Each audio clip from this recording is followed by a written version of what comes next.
जनसंवाद खबर में आपका स्वागत। फाल्गु में हो रहे अवैध खनन के नए तरीकों का युवकों ने खोला पोल।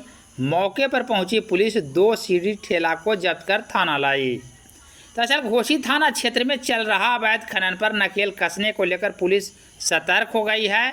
बता दें कि तत्कालीन थाना अध्यक्ष के कार्यकाल में इलाके में अवैध खनन के नए तरीकों का इजाद किया गया था और इसका बतौर नजराना थाना तक पहुंचाई जाती थी।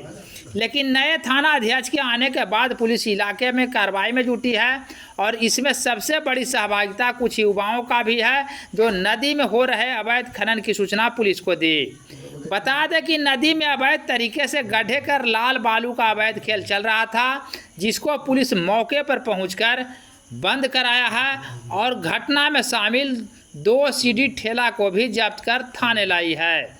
इस संदर्भ में युवाओं का बताना है कि नदी में गड्ढा कर अवैध बालू की खुदाई की जा रही थी, जिसकी सूचना मौके पर उनके द्वारा पुलिस को दी गई है, जिसके बाद पुलिस कार्रवाई कर अवैध सीढ़ी ठेला को जब्त कर थाना लाई है। इस रिपोर्ट में आप देख सकते हैं कि पुलिस अवैध बालू लदे ठेला को जब्त कर थाना लाई है, जिसके बाद पुलिस आगे की कार्रवाई करेगी।